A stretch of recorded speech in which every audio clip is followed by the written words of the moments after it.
नमस्कार विद्यार्थी मित्रांनो, पार्थ कॉम्पिटिटिव्ह फोरमच्या ऑनलाईन फ्री लर्निंग एज्युकेशन मध्ये मी तुमचं या ठिकाणी स्वागत करत आहे। आणि अद्याप सध्या जर काही तुम्ही आपल्या चॅनलला जर सबस्क्राइब केले नसेल तर तुम्ही आपल्या चॅनलला विविध महत्त्वाच्या घडामोडी आणि करंट अफेअरच्या लेक्चर करता तुम्ही याला जॉइन होऊ शकता।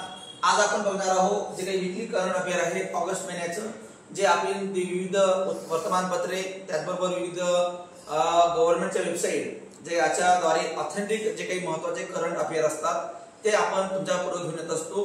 तर ते आपण रेकॉर्डिंगच्या माध्यमातून घेऊन येतो। मध्ये आपण लाईव्ह सुरू केला होता, परंतु काही विद्यार्थ्यांना तो लाईव्ह लेक्चर मिस होत होतं, म्हणून आपण परत आता रेकॉर्डिंग लेक्चर सुरू केले आहे।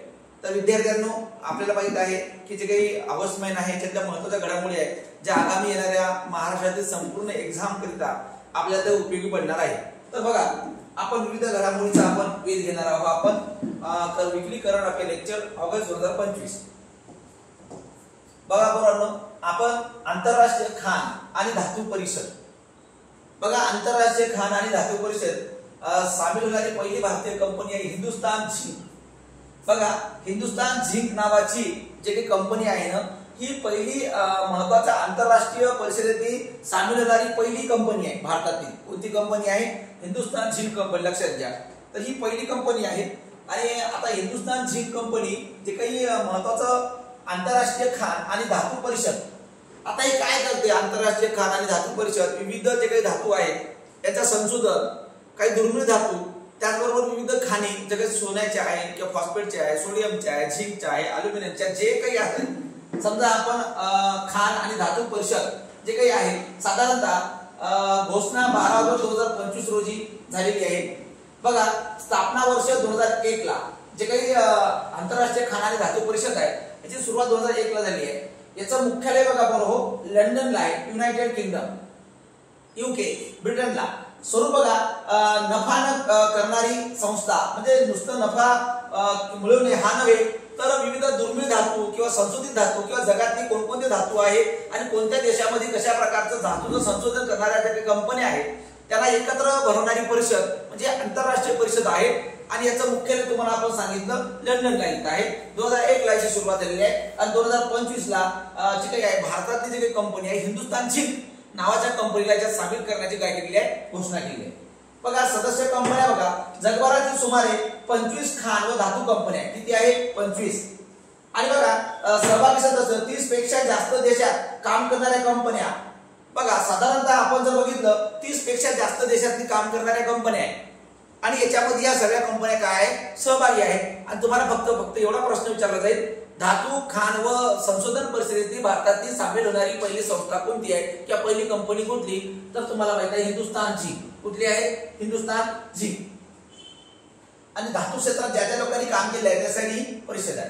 बघा, हिंदुस्तान झिंक लिमिटेड कंपनी संदर्भात आपल्याला माहिती घ्यायची आहे। ही कंपनी कशी आहे भारतातली, तर याच्या संदर्भातची माहिती घेऊ। आपल्याला विचारलं जाईल याच्यावर प्रश्न, बघा हो प्रश्न विचारण्याचे चान्सेस तुम्हाला याच्यावर आहे की हिंदुस्तान झिंक लिमिटेड कंपनी, बघा महारत्न, मिनिरत्न, नवरत्न या प्रकारच्या ज्या कंपन्या इकॉनॉमीमध्ये आपल्याला विचारतात आणि इकॉनॉमीच्या संदर्भात याच्यामध्ये आपल्याला विचारलं जाऊ शकते किंवा भूगोलच्या संदर्भात या कंपनीवर आपल्याला माहिती विचारली जाऊ शकते। तर बघा बरोबर, तर याची स्थापना आहे 1966, 1966 याची इस्टॅब्लिशमेंट झाली आहे। आणि याचं मुख्यालय बघा उदयपूर राजस्थान मध्ये आहे। बघा, राजस्थान मध्ये भूगर्भामध्ये बरेचशा खाणी तुम्हाला सापडतात आणि याच्यामध्ये तुम्हाला उदयपूर राजस्थान मध्ये हिंदुस्तान झिंक लिमिटेड नावाची कंपनी याचं काम करते। बघा, स्वरूप बघा, खाजगी सार्वजनिक मर्यादित कंपनी, ही खाजगी स्वरूपाची आहे, सार्वजनिक मर्यादित कंपनी आहे, पण म्हणजे त्याच्यावर गव्हर्नमेंटचा टर्म्स अँड कंडिशन सगळ्या लागू राहते।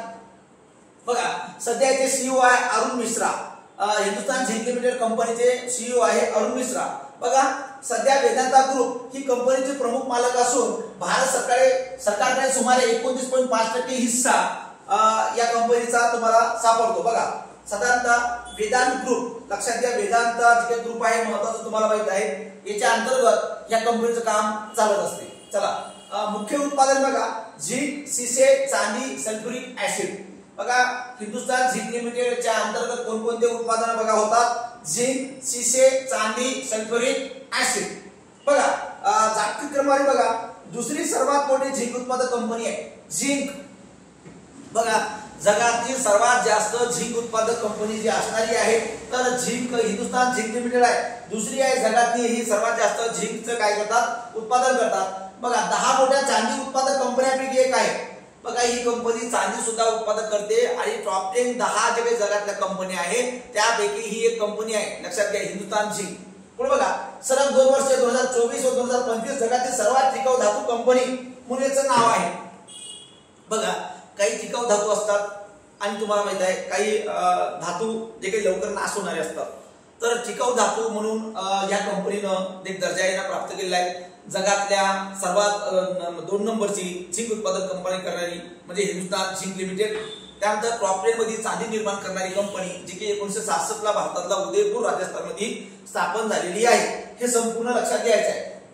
आणि याचे सीईओ अरुण मिश्रा हे आहे। ओके, इथपर्यंत आपल्याला बघायचं आहे हिंदुस्तान झिंक लिमिटेड ही जी काही आंतरराष्ट्रीय खाण परिषद झाली त्याच्यामध्ये सहभागी होणारी भारतातली पहिली कंपनी आहे आणि जी 2001 पासून ही परिषद जागतिक परिषद होते, जी काही आपल्याला माहित आहे की लंडन मध्ये ब्रिटन मध्ये याचं काय होतंय मुख्यालय आहे। आणि या प्रकारचं 2025 ला भारतातली एक कंपनी आहे त्याला आंतरराष्ट्रीय खाण परिषदेत सहभागी होण्याचा काय मिळालेली आहे संधी मिळालेली आहे। चला पुढे जाऊया। सभासार वेब पोर्टल बघा बरोबर तुम्हाला माहिती आहे केंद्रीय पंचायत राज मंत्रालयाने हे सभासार वेब पोर्टल सुरू केलेलं आहे। बघा सभासार जे काही ग्रामसभा असतात ना, ग्रामसभा वर्षातून ग्रामपंचायतच्या 4 ग्रामसभा भरतात। पहिली 6 होत्या, आता ह्या 4 होतात। बघा ग्रामसभा, बघा ग्रामसभा काय असते गावातील लोकांच्या समस्या जाणून घेणारा महत्त्वाचं पार्लमेंट सभा आपण याला म्हणू शकतो, तर याला म्हणतो ग्रामसभा। आणि या वर्षातून साधारणतः 4 ग्रामसभा होतात। सुरुवातीच्या काळात याच्यामध्ये 6 होत्या पण आता 2 कमी केल्या आणि आता 4 ग्रामसभा वर्षभरात भरतात। आणि हे आपले जे काही राष्ट्रीय महत्त्वाचे दिन आहे त्या दिवशी जसं की 15 ऑगस्ट 26 जानेवारी 1 मे आणि 2 ऑक्टोबर या प्रकारच्या या दिवशी ग्रामसभा गावातल्या समस्या जाणून घेण्यासाठी भरली जाते। आता बघा एक भारताचा पंचायत राज जे काही मंत्रालय आहे आणि त्याचे जे काही मंत्री आहे लक्षात घ्या केंद्रीय पंचायत राज मंत्री राजीव रंजन सिंह आणि ललन सिंह म्हणून टोपण नावाने ओळखलं जातं राजीव रंजन सिंह। बघा राज्यमंत्री आहे SP सिंह बघेल आणि त्यांनी काय केलं आहे ग्रामसभासाठी एक खास रिपोर्ट तयार करायसाठी एक सभासार वेब पोर्टल तयार केलेला आहे। सभासार तुम्हाला माहित आहे गावातल्या समस्या काय, गावातली काय काय काम केलेलं आहे, गावातल्या लोकांनी कोणकोणत्या समस्यासाठी सहभाग घेतलेला आहे, त्या सगळ्या या सभासार जे काही वेब पोर्टल आहे याच्या मार्फत आपण नोंदणी करू शकतो। त्याचबरोबर आपल्या तक्रारीचं निराकरण सुद्धा ग्रामसभा करू शकते किंवा मग केंद्र सरकारपर्यंत आपल्या माहिती आपल्या गावाच्या पोहोचाव्या यासाठी हे वेब पोर्टल तयार करण्यात आलेलं आहे। आणि तुम्हाला माहित आहे अशा प्रकारचं वेब पोर्टल तयार झालेलं आहे जेणेकरून ग्रामसभाला अतिशय जास्त महत्त्व प्राप्त व्हावं याकरिता हे तयार केलेलं आहे। सभासार वेब पोर्टल सुरू करणारं भारत तुम्हाला माहित आहे हे जे काही ब्राझील मध्ये आहे, त्यानंतर भारतामध्ये सभासार सारखं वेब पोर्टल बघा दक्षिण आफ्रिका असो ब्राझील असो या ठिकाणी ग्रामसभेला फार महत्त्व आहे आणि याच्यावरून भारतानं ग्रामसभा भारतामध्ये जो काही पायंडा आहे तो ठेवलेला आहे। चला पुढे जाऊ विद्यार्थी मित्रांनो।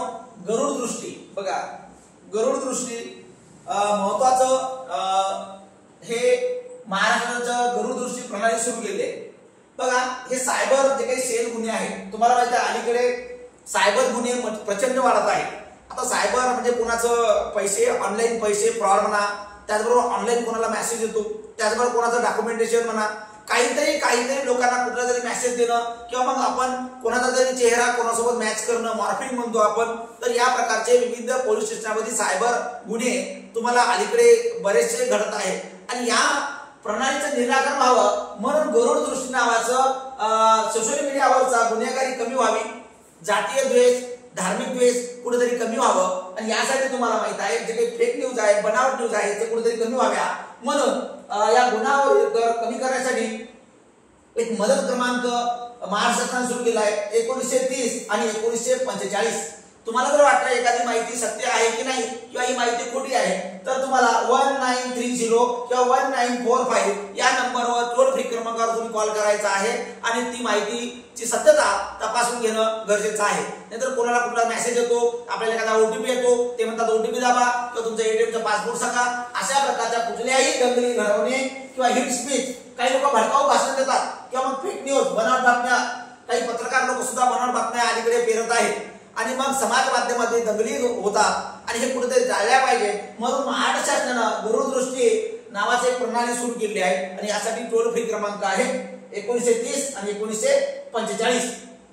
बघा साधारणतः जे काही फसवणूक होत आहे ग्राहकांची, फसवणूक होते नागरिकांची, हे कुठेतरी संपावी यासाठी देवेंद्र फडणवीस यांनी गरुड दृष्टी नावाची एक प्रणाली तयार केली आहे. कुठली?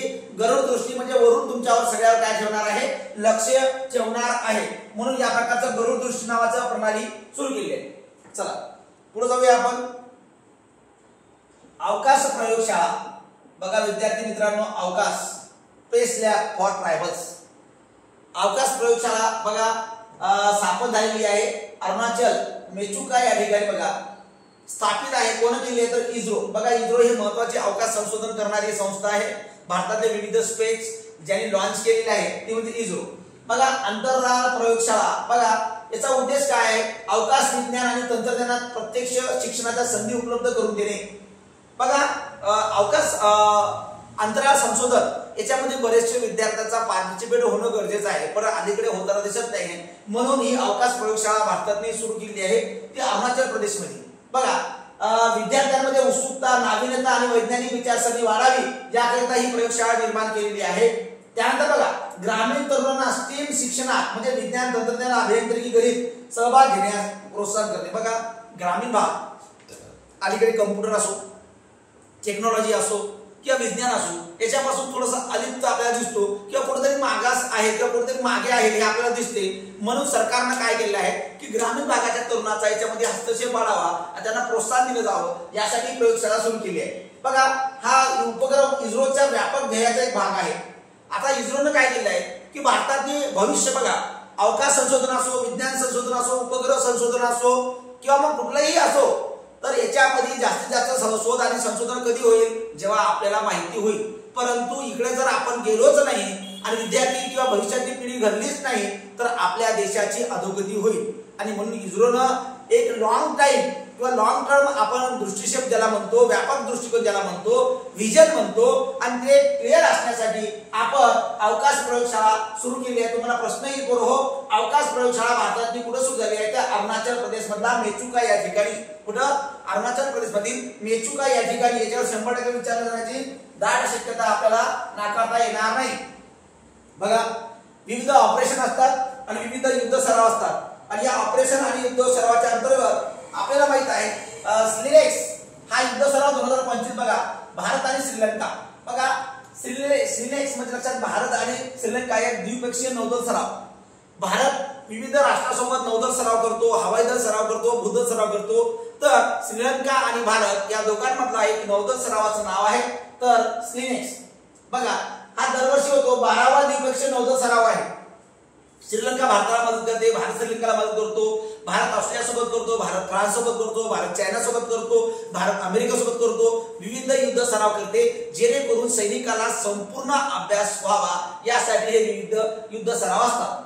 बघा बरोबर दिनांक 14 ते 18 ऑगस्ट 2025 रोजी ठिकाण कोलंबो येथे आयोजित हा युद्ध सराव होता. कुठं? कोलंबो श्रीलंका या ठिकाणी. बघा भारतातील नौदलातील कोणकोणते क्षेपणास्त्र याच्यात सहभागी होते? बघा INS राणा आणि INS ज्योती. बघा INS राणा आणि INS ज्योती याच्यातील सहभागी होत्या.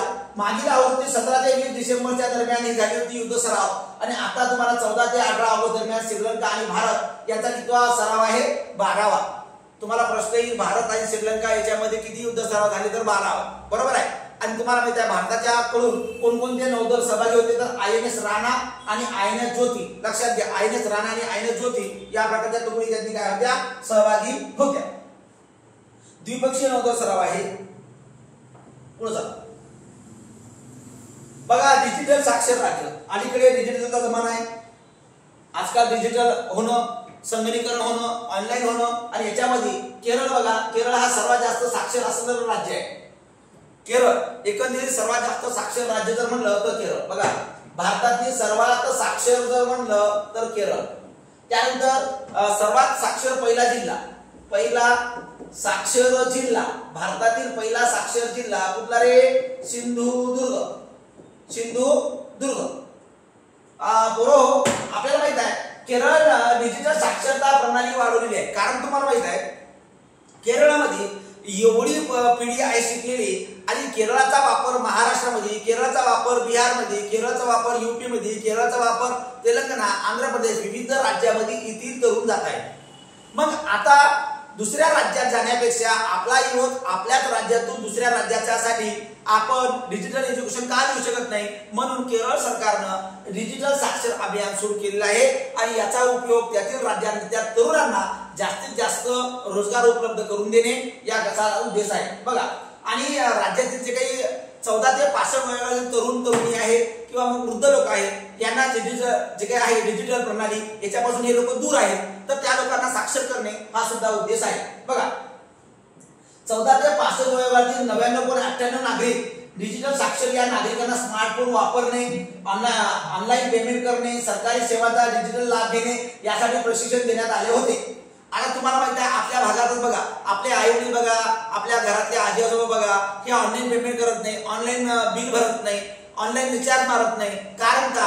यांना भीती वाटते, बरोबर आहे, किंवा यांना मग माहिती नाही अद्यावत, आणि ऑनलाईन व्यवहार सुद्धा करत नाही. मग यासाठी या लोकांना योग्य प्रशिक्षण, योग्य माहिती जर दिली समजा, तर निश्चितपणे या लोकांना डिजिटल साक्षर मोहीममध्ये यांचा सहभाग वाढेल. आणि केरळानं हेच केलेलं आहे की त्या राज्यामधील लोकांना साक्षरतेचं शिक्षण देण्याचं काम केलं. बघा, डिजिटल साक्षर राज्य बनवण्यामागे डिजी केरळ मोहीम राबवण्यात आली, आणि ही मोहीम तिरुवनंतपुरम जिल्ह्यातील पुलंपारा या ग्रामपंचायतीपासून सुरू झाली. बघा, तुम्हाला प्रश्न येईल, तिरुवनंतपुरम जिल्ह्यातील कोणत्या ग्रामपंचायतीने डिजिटल साक्षर मोहीम भारतात सुरू केली? तर पुलंपारा. कुठली ग्रामपंचायत आहे? बरोबर, पुलंपारा ग्रामपंचायतीचं नाव लक्षात घ्या. पुलंपारा ही ग्रामपंचायत आहे, त्या ग्रामपंचायतीनं डिजिटल साक्षर मोहीम सुरुवात केलेली आहे. इथून तर संपूर्ण राज्य हा डिजिटल साक्षर व्हावा यासाठी केरळ सरकारनं प्रयत्न सुरू केलेला आहे. बघा, डिजिटल साक्षर होणारी पहिली ग्रामपंचायत भारतातील तर पुलंपारा. डिजिटल साक्षर होणारी भारतातील पहिली ग्रामपंचायत. बघा, पहिला साक्षर जिल्हा आपण सांगितलं सिंधुदुर्ग, तर आता पुलंपारा नावाचं पहिलं गाव आहे जे डिजिटल साक्षर होणारं पहिलं गाव आहे. पहिली ग्रामपंचायत डिजिटल साक्षर होणारी पुलंपारा, तिरुवनंतपुरम जिल्ह्यातील राज्य केरळ. ओके, कोणतं आहे? राज्य केरळ. तर हे महत्वाचं उद्देश ठेवून त्यांनी केलेलं आहे. चला, प्रत्येकाला फोटो काढायला आवडते, बरोबर आहे की नाही? कोणाला आवडत नाही आपला फोटो काढायला? परंतु अलीकडे डिजिटलच्या जमान्यात, मोबाईलच्या जमान्यात कसाही माणूस असला तर त्याला रंगवण्याचं काम चालू आहे. आता याला इमेज बनत नाही. इमेज आपण जे खिचतो त्याला इमेज बनत नाही. लोकांच्या नजरेत आपली इमेज बनणं, तर याला म्हणतात छायाचित्रण. परंतु जे काही फोटो काढतात लोक, आता फोटो काढताना स्वतःचा फोटो काढण्याऐवजी निसर्गाचं, एखाद्या समाजाचं, एखाद्या भयान वास्तव्य असणाऱ्या घटनेचं, त्याचबरोबर जे काही समाजातल्या रंजले गांजले जे काही लोक आहेत या लोकांचं चित्रण करणं म्हणजे छायाचित्रण करणं, आणि याला मर्मपटला लोकांच्या जे काही आपण म्हणतो मेमरीमध्ये व्हिज्युअलायझेशन करून देणं, आणि त्या लोकांमध्ये जे काय आहे हे दाखवणं म्हणजे छायाचित्रण. बघा, माझा आवडता फोटो. बघा, माझा आवडता फोटो हा यावर्षीची थीम आहे. तुम्हाला माहित आहे जागतिक छायाचित्रण दिन आहे 19 ऑगस्ट. वर्ल्ड फोटोग्राफी डे आहे 19 ऑगस्ट. बघा, बरोबर थीम आहे माझा आवडता फोटो. तुम्हाला तुमचा फोटो कोणता आवडतो? माणसाला लहानपणचा फोटो आवडतो, माणसाला ज्या वयात आहे तेव्हाचा फोटो आवडतो, नंतरचा आवडतो. बघा, आपण जसं जसं आपलं वय वाढते तसं आपल्याला वाटते अरे मी पहिले कसं होतो. परंतु ज्या वयात आपण आहोत तरी सुद्धा आपल्याला फोटो काढायला आवडते, आणि फोटो जर बघितले तर आपल्याला आणखीन काहीतरी चांगलं कपडे घालावे, आणखीन आपलं शरीर यष्टी किंवा आपलं व्यक्तिमत्व आणखी चांगलं व्हावं यासाठी व्यक्ती प्रयत्न करत असतो. बघा, माझा आवडता फोटो थीम आहे 12 ते 16 ऑगस्ट जागतिक छायाचित्रण आठवडा साजरा करायचा ठरवलाय. 12 ते 26 ऑगस्ट जागतिक छायाचित्रण आठवडा. बघा, 19 ऑगस्ट जागतिक फोटो दिन आणि 12 ते 26 ऑगस्ट जागतिक छायाचित्रण आठवडा. बघा, याचा इतिहास जर आपण बघितला की कशा प्रकारे हा जागतिक फोटो दिन साजरा करायचा आपण ठरवलं. 1826 मध्ये जोसेफ निशोफोर निप्से यांनी पहिले कायमस्वरूपी छायाचित्रण तयार केले. पहिल्याच्या काळात कुठे होते फोटो?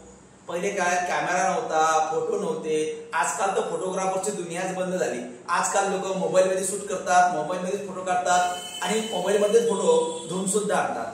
कारण आज प्रत्येकाला सेल्फी किंग लोक झाले आणि स्वार्थी लोक झाली. या मतलबी दुनिया स्वतःचं चित्र स्वतः काढण्यासाठी आयुष्य लोक पणाला लावत आहेत. स्वतःचा फोटो याला म्हणतात सेल्फी. बरोबर आहे. चला 1837 साली लुई डॅगोरे याने डॅगोरोटाइप प्रक्रिया शोधून काढली, जी पहिली व्यावसायिक छायाचित्रण पद्धती होती. तुम्हाला माहिती आहे पहिले फोटो धुवायला 8 दिवस 15 दिवस 20 दिवस लागायचे. आता तुम्हाला म्हणजे फोटो काढल्याबरोबर तुम्हाला 15-20 मिनिटात तुम्हाला फोटो तुमचा ताबडतोब मिळतो. कारण प्रक्रिया एवढी जबरदस्त झालेली आहे, कारण सॅच्युरेशन जगात एवढं जबरदस्त झालेलं आहे, कारण जग फार प्रगतीवर गेलेलं आहे. बरोबर आहे. चला 1839 ला 19 ऑगस्ट रोजी फ्रेंच सरकारने जागतिक छायाचित्रण दिनाची उत्पत्ती म्हणून ही प्रक्रिया जगासाठी मोफत उपलब्ध करून दिली. बघा 19 ऑगस्ट 1839 साली जे काही पहिली व्यावसायिक चित्रण पद्धती तयार केली होती आणि यासाठी यांनी काय केलं, फ्रेंच सरकारने सर्वांना छायाचित्रण दिनाची उत्पत्ती म्हणून मोफत ही फोटो धुण्याची किंवा फोटो काढून विकण्याची प्रथा सुरू करून दिली. म्हणून 19 ऑगस्ट 1839 पासून जागतिक फोटो दिन, वर्ल्ड इंटरनॅशनल जे काय आपलं वर्ल्ड फोटोग्राफी डे आपण साजरा करतो 19 ऑगस्ट 1839 पासून. आणि हा फ्रेंच सरकारनं साजरा करायचा ठरवलेलं होतं. आणि तेव्हापासून तुम्हाला माहित आहे जागतिक छायाचित्रण दिन हा संपूर्ण जगभर साजरा केला जातो. आणि यावर्षीची थीम आहे माझा आवडता फोटो. आणि 12 ते 26 ऑगस्ट हे काय आहे, जागतिक फोटो आठवडा दिन किंवा जागतिक छायाचित्रण आठवडा. लक्षात घ्या करू, या प्रकारचं छायाचित्रणची संकल्पना कधीची आली. पहिले तुम्हाला माहिती आहे ब्लॅक फोटो होता, नंतर तुम्हाला रंगीत फोटो आला. तसं आपल्याला माहिती आहे ब्लॅक अँड व्हाईट टीव्ही होती, नंतर रंगीत टीव्ही आली. याचा सुद्धा इतिहास आहे. पहिले रेडिओ होता, बरोबर आहे. पहिले टेलिफोन होता, टेलिफोनचा आपला फोन झाला, मोबाईल झाला. आज तुम्हाला माहिती आहे साधा फोन होता कीबोर्डचा, आज तुम्हाला स्मार्टफोन आला. भविष्यात याची पुढे जाईल चिप आलेली आहे काही राज्यामध्ये काही देशामध्ये. म्हणजे जग फार प्रगतीवर चाललं. आपल्या ज्या ज्या गरजा लागतात त्या गरजेनुसार सायंटिस्ट लोक, संशोधक लोक आपल्या इच्छा, आपलं स्टँडर्ड ऑफ लाईफ कसं वाढेल यासाठी प्रयत्न करत आहेत. म्हणून जागतिक छायाचित्रण दिन लक्षात घ्यायचं आहे 19 ऑगस्ट. पुढे जाऊया आपण. भारतातील सर्वात सुरक्षित शहर. बघा बरोबर, भारतातील सर्वात सुरक्षित शहर तुम्हाला माहित आहे मंगळूर कर्नाटक भारतातील सर्वात सुरक्षित शहर म्हणून घोषित करण्यात आलेले आहे. महाराष्ट्रात तुम्हाला माहित आहे पुणे सर्वात सुरक्षित आहे. महाराष्ट्रातील पुण्यामध्ये एवढी लोकसंख्या असून सुद्धा पुणे शहर सुरक्षित आहे. तसं तुम्हाला माहित आहे कर्नाटक भारतातील सर्वात सुरक्षित शहर आहे ते मंगळूर कर्नाटक. बघा साधारणतः आपण जर बघितलं कर्नाटकचे मंगळूर हे देशातील सर्वात सुरक्षित शहर आहे. त्यानंतर बघा दिल्ली, नोएडा आणि गाझियाबाद हे असुरक्षित शहर आहे. सर्वात जास्त असुरक्षित शहर कोणती आहे तर दिल्ली. बघा दिल्लीमध्ये काय होईल सांगते की नोएडा आणि गाझियाबाद. बघा काही लोकांना वाटते मुंबई सुद्धा असुरक्षित आहे, परंतु तुम्हाला माहिती आहे मुंबईचं पोलीस हा जगावर भारी आहे. मुंबईमध्ये एवढे लोक आहे, मुंबईमध्ये तुडुंब गर्दी आहे, मुंबईमध्ये माफिया आहे, गुंड आहे, चोर आहे, लुटेरे आहे, तरी मुंबई सुरक्षित का? कारण याला जबाबदार आहे फक्त एकच, ते म्हणजे मुंबई पोलीस. जगात भारी मुंबई पोलीस. कारण मुंबई पोलिसांची कामगिरी हा 24 तास दक्ष आहे. म्हणून मुंबईमध्ये तुम्हाला माहित आहे गुन्हेगारीचं प्रमाण कमी आहे. नंतर काही लोक वाटतं जगात सर्वात जास्त गुन्हेगारी तर मुंबईमध्ये आहे, अजिबात नाही. त्यानंतर बघा सर्वात सुरक्षित शहर आपण सांगितलं मंगळूर कर्नाटक आणि असुरक्षित तुम्हाला दिल्ली, नोएडा आणि गाझियाबाद. बघा भारत जागतिक स्तरावर 67व्या स्थानावर आहे. बघा असुरक्षित शहरामध्ये भारत जागतिक स्तरावर 193 देशामध्ये जर 195 देशामध्ये जर बघितलं 67वं स्थान आहे की ज्यामध्ये असुरक्षित आहे, ज्याची सुरक्षा 55.8% आहे. म्हणजे आजही भारतामध्ये असुरक्षित वातावरण आहे. आता हे अंतर्गत कारण आहे. आता याला उपासमार म्हणा, भूकबळी म्हणा, पैसा नाही आहे, रोजगार नाही आहे, जॉब नाही आहे, बऱ्याचशा समस्या आहेत. बघा गुन्हेगार काही पैदाशी तयार होत नसतो. आता मी हातात पेन गेलो की पैदा होताना माणसाच्या हातात पेन नव्हता, या पेनऐवजी शस्त्र सुद्धा राहिला असता. माणसाची परवरिश कधी झालेली आहे, माणसाची निगा कशी जोपासलेली आहे, त्याला संस्कार कसे भेटलेले आहेत आणि त्याचबरोबर जीवन जगत असताना त्याला आलेल्या अडचणी, कुठला जगातला माणूस बोगस नसतो किंवा जगातला कुठलाच माणूस खराब नसतो. खराब असते ती वेळ, आणि वेळेनुसार माणूस चांगला होतो आणि वेळेनुसार माणूस खराब सुद्धा होऊ शकतो. परंतु अशा प्रकारे काही असुरक्षित शहर आहेत, याची यादी आपण या ठिकाणी देत आहोत. तर मंगळूर कर्नाटक सर्वात सुरक्षित घोषित करण्यात आलेलं आहे. बघा भारतातील सर्वात सुरक्षित शहर आणि त्याची जगातले काही सुरक्षित शहर याची यादी आपण दिली आहे. बघा बरोबर जगातील सर्वात सुरक्षित शहर अबुधाबी.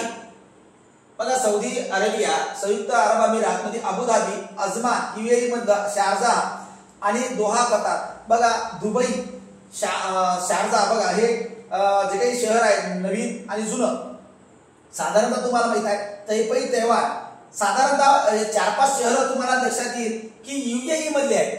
आता बघा संयुक्त अरब अमिरात सारखा मुस्लिम राष्ट्रामध्ये सुद्धा एवढं सुरक्षितता कसं?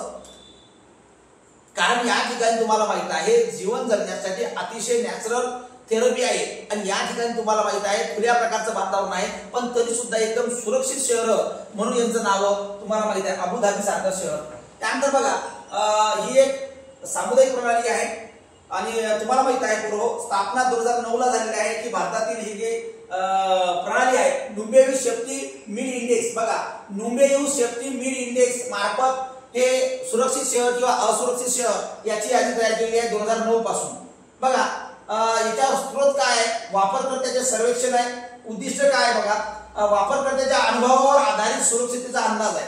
बघा याच्यातून काही लोकांचा आपण जे काही लोक इथे राहणार आहे यांचा आपण मुलाखत घेतली आणि याच्यावरून हे अहवाल तयार केलेला आहे. ओके, बघा तर या प्रकारचे सुरक्षित शहर आणि असुरक्षित शहराची यादी आपण या ठिकाणी दिलेली आहे. भारतातील कोणकोणती सुरक्षित, असुरक्षित आणि जगातील.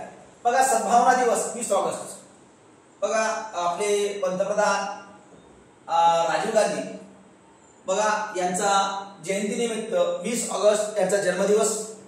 आणि राजीव गांधी तुम्हाला माहित आहे यांनी विज्ञान व तंत्रज्ञानामध्ये ज्या पंतप्रधानांना भारताला अतिशय उच्च शिखरावर नेलं. तुम्हाला माहित आहे लालबहादूर शास्त्री हे पंतप्रधान होते. त्यांनी आपल्याला जय जवान जय किसानचा नारा दिला. त्यानंतर पुढे अटल बिहारी वाजपेयी जय जवान जय किसान आणि जय विज्ञानचा नारा दिला. आणि तसंच तुम्हाला माहित आहे राजीव गांधी यांनी सुद्धा जय जवान जय किसान आणि जय तंत्रज्ञान, बरोबर आहे, विज्ञान आणि तंत्रज्ञानाचा नारा देणारे हे पंतप्रधान होते. आणि यांचा जन्मदिवस फार कमी कालावधीनं आयुष्यात माणसाचं जीवन कमी जास्त आहे, बेभरवशाचं आयुष्य असतो, कोणी कायम स्वरूपी या आयुष्याला चिकटून बसत नसतो, बरोबर आहे. आणि तुम्हाला माहित आहे देशासाठी ज्यांनी प्राणाचं अर्पण केलं असे राजीव गांधी. आणि यांचा जन्मदिवस सद्भावना दिवस म्हणून भारतातील विविध धार्मिक, भाषिक आणि सांस्कृतिक समुदायामध्ये सहिष्णुता आणि राष्ट्रीय एकात्मता वाढवण्यासाठी हा साजरा केला जातो यांच्या जयंतीनिमित्त. आणि तुम्हाला माहिती आहे शांतता, सहिष्णुता वाढवणे, राष्ट्रीय एकात्मतेला चालना देणे, सांप्रदायिक तणाव कमी करणे आणि बंधुत्वाला प्रोत्साहन देणे. कारण तुम्हाला माहित आहे सेक्युलरिझम, भारत हा धर्मनिरपेक्ष देश आहे. भारत एका राष्ट्र कुठल्या धर्माच्या बाजूने झुकलेला नसावा, न हिंदूच्या बाजूने आहे, न मुस्लिमाच्या बाजूने आहे, न बुद्धांच्या बाजूने आहे, न ख्रिश्चनाच्या बाजूने आहे. हा राष्ट्र सर्व धर्मियांचा आहे. ना हा राष्ट्र मोदीचा आहे, हा ना राष्ट्र राहुल्याचा आहे. हा राष्ट्र तुम्हा आम्हा सर्वांचा आहे, प्रत्येक भारतीयांचा आहे. कारण भारत माझा देश आहे आणि हा सेक्युलर आहे, तो धर्मनिरपेक्ष आहे. आणि याच्यामुळं शांततेच्या मार्गावर चालणारा हा आपला राष्ट्र आहे. याच्यात ताणतणाव नसावं आणि सगळ्यांना प्रेम, वात्सल्य, बंधुता, माय, बरोबर आहे, आणि सर्वांना भावनिकतेनं एकत्र ठेवणारं आपलं राष्ट्र आहे. म्हणून राजीव गांधी यांचा जन्मदिवस राष्ट्रीय सद्भावना दिवस म्हणून जगभर नव्हे तर भारतभर साजरा केला जातो. तर त्यांचा जन्मदिवस माजी पंतप्रधान आपले राजीव गांधी यांचा जन्मदिवस हा सद्भावना दिवस म्हणून मोठ्या प्रमाणात साजरा होत जातो. बघा भारतातील स्वच्छ स्ट्रीट फूड हब माऊली, बघा केंद्रीय मंत्री पियुष गोयल यांनी हे सुरू केले. बघा केंद्रीय मंत्री पियुष गोयल यांनी माऊली भारतातील पहिले महिलांसाठी स्वच्छ स्ट्रीट फूड हब, बघा जे काही महिला आहे यांना मोठ्या प्रकारचं स्वच्छ स्ट्रीट फूड हब सुरू केले आहे. उद्घाटन बघा 17 ऑगस्ट 2025 केंद्रीय मंत्री पियुष गोयल. ठिकाण मुंबईमधील कांदिवली देशातील पहिले असं फूड हब आहे जे पूर्णपणे महिला आधारित आहे. भारत सरकारनं महिला आधारित बँक काढलेली आहे, ते बंद पडली. अलीकडे केंद्र सरकार महिलांच्या नावानं बऱ्याचशा योजना आणत आहे, महिला सक्षमीकरणाच्या नावानं बऱ्याचशा गोष्टी करण्याचा प्रयत्न करत आहे. त्याबद्दल सरकारचं अभिनंदन असत. आणि ज्या ज्या महिलांसाठी काही करता येईल या प्रकारचं मुंबईमधील कांदिवली या ठिकाणी पहिलं संपूर्ण महिलाच या ठिकाणी काम करणारे आहेत. म्हणून अशा प्रकारचं पहिलं फूड हब फक्त महिला बचत गटाद्वारे चालवले जाते, बरोबर आहे. फक्त महिला बचत गटाद्वारेचं नाव आहे माऊली. काय नाव आहे? माऊली. भारतातील सर्वात पहिलं स्वच्छ फूड, लक्षात घ्या, स्ट्रीट ते भारतातलं कुठं? मुंबई मधला कांदिवली या ठिकाणी हे सुरू केलेलं आहे. आणि या ठिकाणी संपूर्ण महिलाच काम करत आहेत आणि संपूर्ण व्यवसाय असेल, उद्योग असेल तर या प्रकारचं काम महिला करत आहेत. आणि याचं उद्घाटन केंद्रीय मंत्री पियुष गोयल यांनी केलेलं आहे. बघा त्याच्याबद्दल माहिती घेऊ आपण थोडक्यात. बघा उद्दिष्ट इट राईट इंडिया चळवळीचा भाग आहे. It's a right India.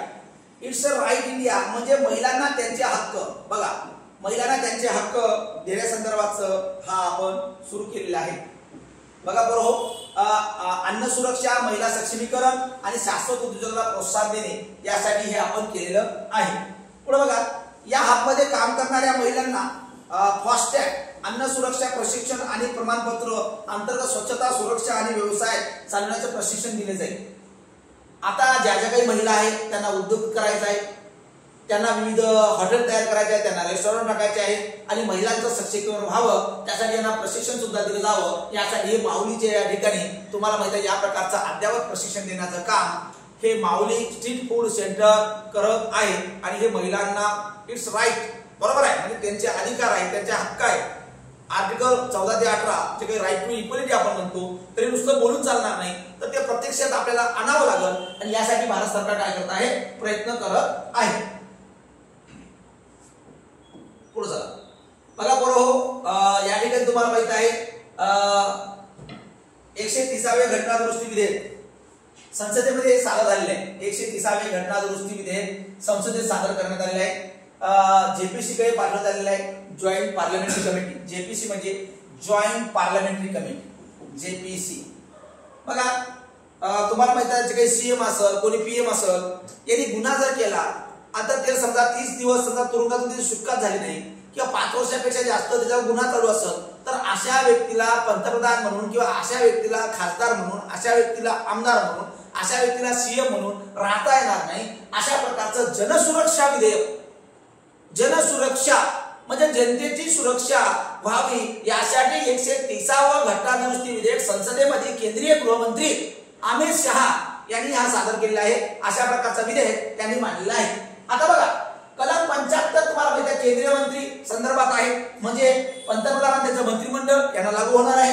कलम 164 म्हणजेच काय, राज्याचे काही मुख्यमंत्री आहे आणि त्याचं संपूर्ण मंत्रिमंडळ यांना लागू होणार आहे. त्यानंतर 249 ए दिल्लीचे राष्ट्रीय नागरिकत्वामध्ये सुद्धा सुधारणा करण्याचा प्रयत्न हे विधेयक करणार आहे.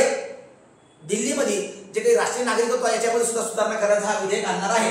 बघा केंद्रशासित प्रदेश सरकार कायदा आणि जम्मू काश्मीर पुनर्रचना कायदा आणि 2019 मध्ये प्रस्तावित करते. बघा उच्च संवैधानिक पदावर बसलेले जे काही आयएस असेल, आयपीएस असेल किंवा मग मुख्यमंत्री असेल, पीएम असेल, सीएम असेल किंवा विविध मिनिस्टर असेल, तर बघा यांच्यावर जे काही आपण म्हणतो संवैधानिक नैतिकता, सुशासन आणि सार्वजनिक विश्वासाचं रक्षण करणे आवश्यक आहे.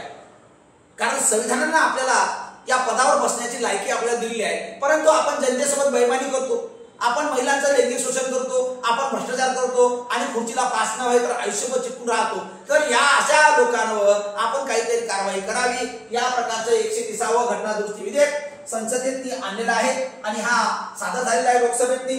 आणि तुम्हाला माहित आहे याच्यावर प्रचंड गदारोळ सुद्धा झालं, कारण काही लोकांना वाटतं की भाजप फक्त विरोधकांना दाबण्यासाठी हा प्रयत्न करत आहे का. तर या ठिकाणी जरी उद्देश चांगला असेल तर त्याचा योग्य वापर व्हावा. ईडी आणि सीबीआय सारखा वापर होऊ नये, कारण ईडी अलीकडे भाजपचे घरगडी झालेली आहे. कारण भाजप म्हणाल त्या प्रकारचं काम ईडी करत आहे अशा प्रकारचं मी बोलत नाही आहे.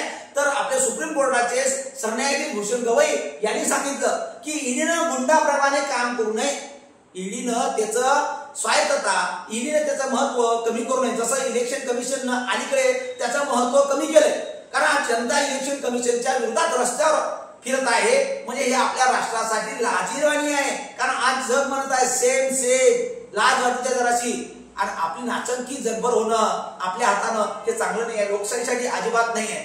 कारण राहुल गांधी राहील किंवा नरेंद्र मोदी राहील किंवा नाही राहील, पण हा राष्ट्र जरूर या देशात प्रत्येक भारतीयांसाठी राहील. त्यामुळं भविष्याच्या पिढीसाठी आपण काय देत आहोत यासाठी हे विधेयक चांगलं आहे, पण त्याचा उद्देश चांगला असला पाहिजे हे महत्वाचं आहे.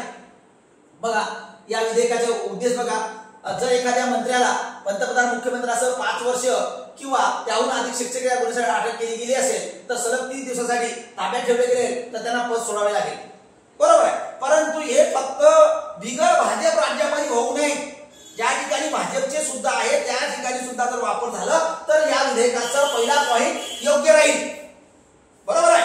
त्यानंतर बघा टप्पा नंबर 2, प्रक्रियेनुसार राष्ट्रपती, राज्यपाल किंवा उपराज्यपाल यांना पदावरून हटवतील, 100% हटवतील. त्यानंतर नंबर 3, पंतप्रधानांनी अशा मंत्र्याला 31व्या दिवसापर्यंत काढून टाकण्याचा सल्ला राष्ट्रपतींना द्यावा. जर असं झाले नाही तर दुसऱ्या दिवसापासून मंत्री आपोआप आपले पद धारण करणे थांबवतील. राष्ट्रपती बघा, पंतप्रधान केंद्रामध्ये जर मंत्री असेल तर राष्ट्रपती त्यांना पंतप्रधान राष्ट्रपती सांगतील की यांना पदावर काढून टाका. जर तसं झालं नाही तर त्यांना पदावर राहता येणार नाही. बरोबर आहे. त्यानंतर बघा, या तरतुदीमुळे कोठडीतून सुटल्यानंतर मंत्र्यांची पुनर्नियुक्ती करण्यास मनाई नाही. म्हणजे बघा, एक हा मुद्दा जरासा वादात्मक आहे. म्हणजे एखादा व्यक्ती तुरुंगातून सुटला तर पुनर्नियुक्ती करण्यास मनाई नाही, म्हणजे तो परत आपल्या पदावर बसू शकतो. आता माझं तर म्हणणं असं आहे की जो व्यक्ती तुरुंगात गेलाय त्या माणसाने शिक्षा उपभोगलेली आहे, अशा माणसाला राजकारणात ठेवायचंच का? बरोबर आहे. साधारणतः एखाद्या विद्यार्थ्यावर जर काही साधा गुन्हा दाखल झालाय तर त्याला परीक्षा देता येत नाही. तर मग मंत्री का चालेल, असा डागाळलेले मंत्री का ठेवायचे? आज तुम्हाला माहिती आहे, महाराष्ट्र असो या केंद्रामध्ये असो, असे कितीतरी मंत्री आहे हो. आज जेवढा बदमाश असेल, जेवढा लबाड असेल, जेवढा लुच्चा असेल, जेवढा भ्रष्टाचार करत असेल, तेवढा मोठा पद त्याला आहे हो. मला सांगा ना, एवढं मोठं पद त्या मंत्र्याला भेटतोय म्हणजे हे सर्वसामान्यांची फसवणूक नाही का? आज कितीतरी मंत्री, ट्रान्सपरन्सी आहे का सरकारचा कारभार? अजिबात नाही. आज देवेंद्र फडणवीस असेल किंवा नरेंद्र मोदी असेल यांच्यावर जरी भ्रष्टाचाराचे आरोप नसेल, पण यांच्या मांडीला मांडी लावून जे काही लोक आहेत हे लोक कसे आहे, यांचे हात फार बरबडलेले आहेत. आणि मग लोक सरकारला बोलतात की हे सरकार काय करतोय. 100% मग हे जे विधेयक आणलं ते योग्य आहे, परंतु खरोखर त्या योग्य विधेयकाचा वापर योग्य झाला पाहिजे. बघा, कार्यकारी पदांना कोणत्याही संशयाच्या किरणापासून मुक्त ठेवणे हे उद्दिष्ट आहे. जे काही पद आहेत, ज्या लोकांच्या मनात भीती असते की नाही बाबा सरकार बोगस असते, सरकार हे नालायक असते, सरकार हे हरामखोर असते, आणि हे लोकांच्या मनातली भीती कुठेतरी दूर व्हावी यासाठी हे विधेयक आणलेलं आहे. ते योग्य आहे. या विधेयकाचं मी निश्चितपणे स्वागत करीन, पण याचा वापर चांगला व्हावा. जसं तुम्हाला माहित आहे, राष्ट्रीय आणीबाणी, राज्य आणीबाणी हे जे काही देशामध्ये आणल्या ते योग्यच आहे, परंतु याचा गैरवापर केला इंदिरा गांधी असो, अलीकडचे सरकार असो, ईडी असेल, सीबीआय असेल, आयबी असेल, हे देशासाठी सर्वात चांगली आहेत संस्था, परंतु याचा वापर चुकीचा होतोय.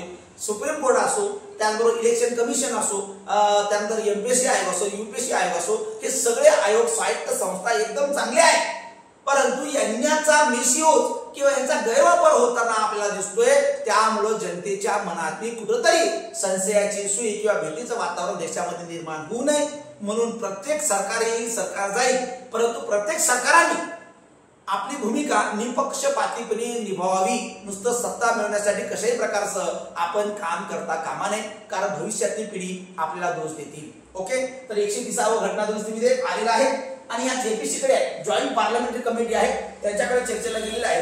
त्यानंतर हा विधेयक समावेश होईल किंवा सहभागी होईल. शक्यतो विधेयक पूर्ण पारित होईल, कारण सरकारकडे बहुमत आहे, त्यामुळं विधेयकाला पारित करण्याला अडथळा निर्माण होणार नाही. बघा, आशिया कप हॉकी चॅम्पियनशिप तुम्हाला माहिती आहे, बिहार राज्यामध्ये पहिल्यांदाच हॉकीची आशिया चॅम्पियनशिप स्पर्धा होणार आहे. बिहार मध्ये पहिल्यांदाच अशा प्रकारचं तुम्हाला माहित आहे झालं नाही. या ठिकाणचे मुख्यमंत्री नितीश कुमार यांच्या हस्ते 29 ऑगस्ट ते 7 सप्टेंबर 2025 दरम्यान ही स्पर्धा चालणार आहे. बघा, राजगीर आंतरराष्ट्रीय स्टेडियम बिहार, राजगीर आंतरराष्ट्रीय स्टेडियम बिहार मध्ये मुख्यमंत्री सध्या त्या ठिकाणी जेडीयू, जनता दल युनायटेड आणि भाजपा या ठिकाणी दोघांची अलायन्स आहे आणि यामुळं मुख्यमंत्री नितीश कुमार आहेत. शुभंकर बघा चान, मेजर ध्यानचंद यांच्या नावावरून, मेजर ध्यानचंद यांच्या नावावरून हा शुभंकर तयार केला आहे. त्याचं नाव आहे चान. 8 संघ आहेत.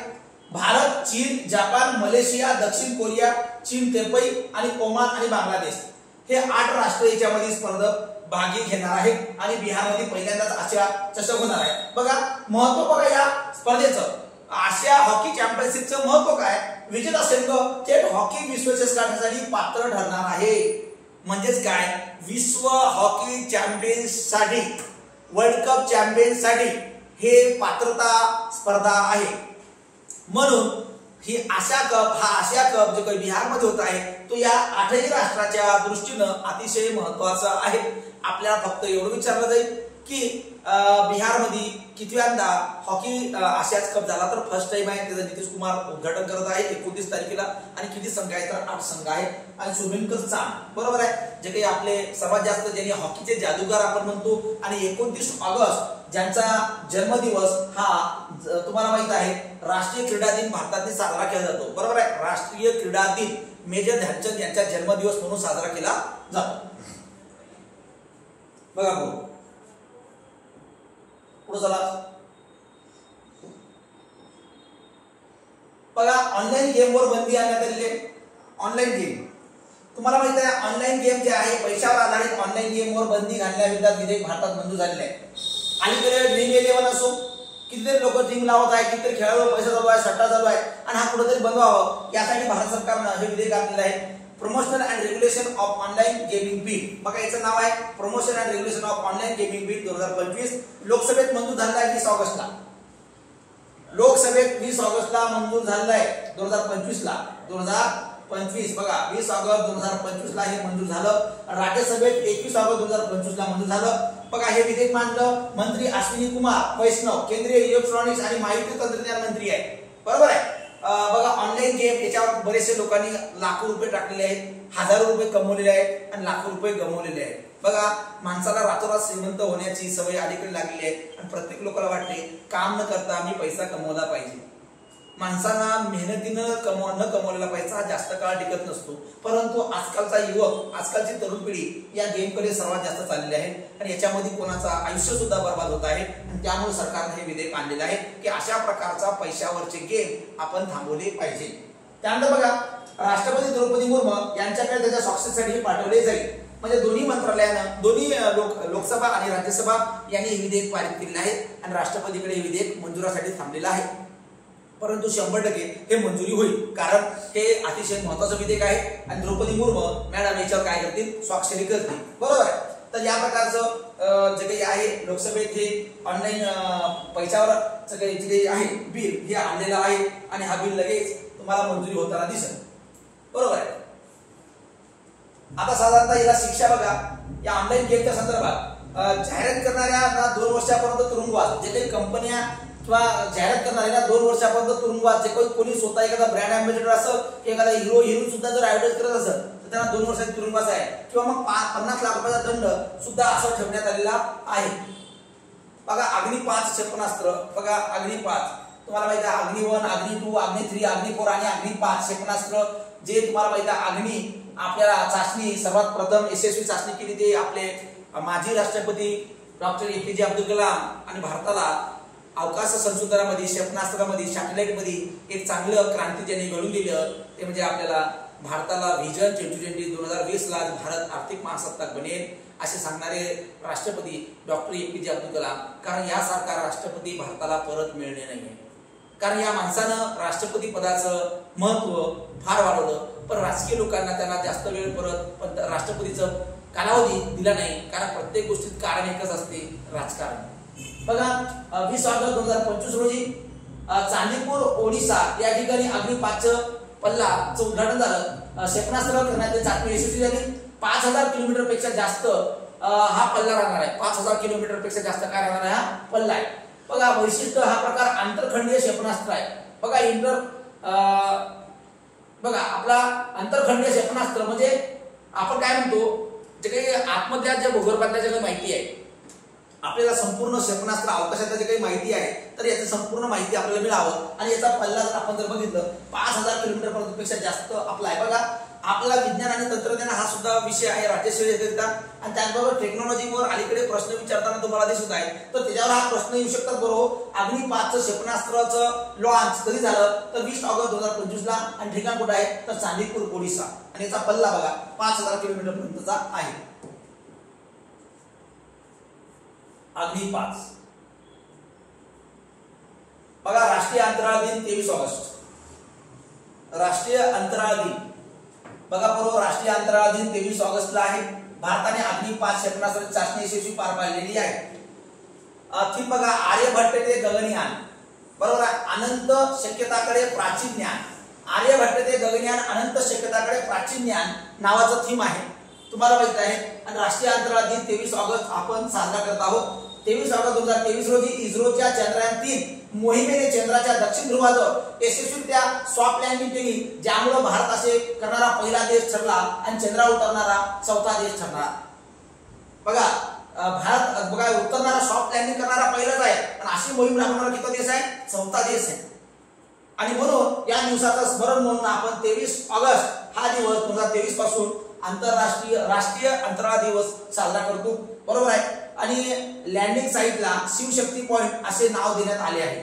जो का ज्या ठिकाणी आपण लँडिंग केलं होतं अवकाश आपलं चंद्रयान मोहीम, आणि त्याला आपण नाव दिलं शिवशक्ती पॉइंट. काय नाव दिलेलं आहे? शिवशक्ती. म्हणून 23 ऑगस्ट हा आपल्याला राष्ट्रीय अंतराळ दिन म्हणून आपण साजरा करतो. लक्षात घ्यायचं, कारण आपण 2023 ला चंद्रयान मोहीम यशस्वीपणे केलेली आहे.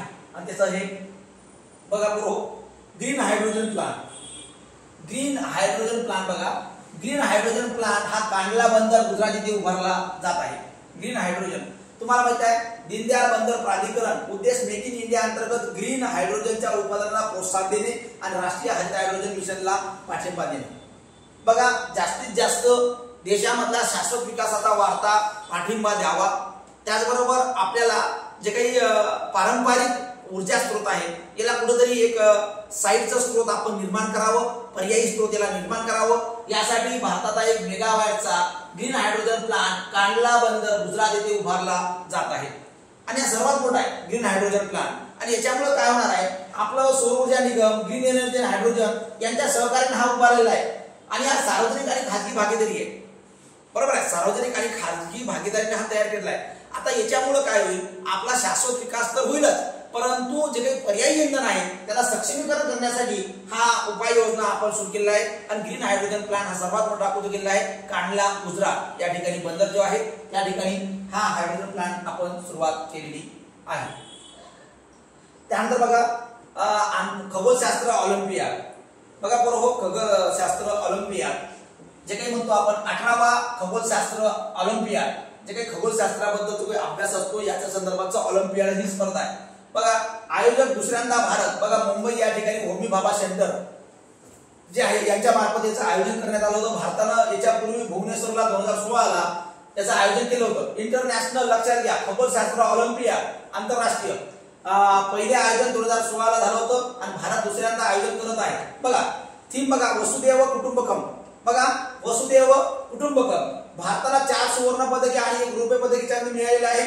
आणि 64 देशातील 320 तरुण शास्त्रज्ञ यामध्ये सहभागी झालेले होते.